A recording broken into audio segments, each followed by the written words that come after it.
This week in Black History, February 20th to February 26th. At BlackHistory.Today, we remember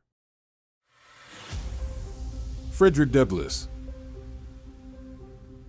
One of America's greatest orators, Frederick Douglass died on February 20, 1895 in Washington, D.C. at age 77. He was born Frederick Augustus Washington Bailey. Douglass was born in Talbot County, Maryland. Born a slave, after escaping slavery, Douglass became one of the world's foremost abolitionist and human rights leaders. Congresswoman Barbara Jordan. Congresswoman Barbara Jordan was born on February 21, 1936 in Houston, Texas. Known for her strong and commanding oratory skills, Barbara Jordan on July 12, 1976, became the first African American to deliver a keynote address at the Democratic National Convention. She also gave a keynote address at the 1992 Democratic Convention. Jordan was the first African American woman elected to the United States House of Representatives from the South in 1972. Frances Ellen Watkins Harper. A great African American poet, author, abolitionist, and suffragist, Frances Ellen Watkins Harper died on February 22, 1911 at age 85. Harper, along with many great abolitionists such as Frederick Douglass, William Lloyd Garrison, Reverend Henry Highland Garnett, and Susan B. Anthony and others, were members of the American Anti-Slavery Society.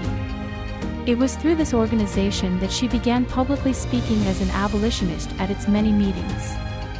W.E.B Du Bois. W.E.B Du Bois was born on February 23, 1868 in Great Barrington, Massachusetts. Du Bois was a historian, civil rights activist, sociologist, author, editor, and Pan-Africanist. In 1909, he was also one of the founders of the National Association for the Advancement of Colored People, NAACP. Bishop Daniel A. Payne. One of the most important figures in the African Methodist Episcopal Church during the 19th century in America, Bishop Daniel A. Payne was born a free man on February 24, 1811 in Charleston, South Carolina. Serving for over 4 decades as a bishop in the church, Payne is remembered for being a major influence in the early growth of the church. Senator Hiram Rhodes Revels.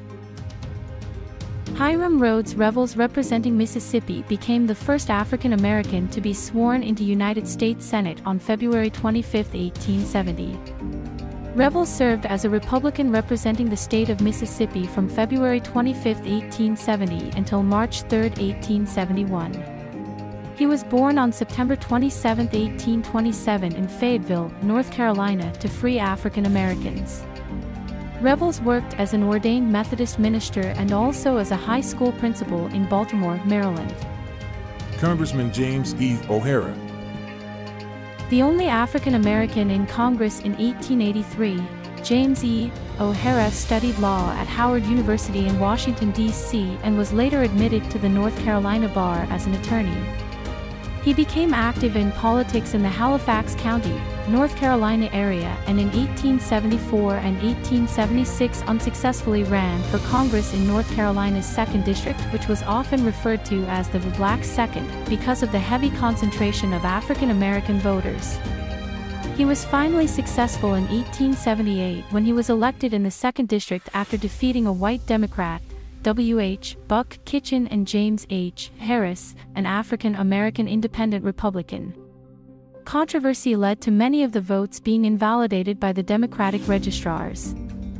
The election was given to Kitchen. 4 years later, in 1882, O'Hara ran for Congress again and defeated Congressman Orlando Hubbs. Find out more on these specific great moments in Black history this week at BlackHistory.Today, the world's top daily Black history website.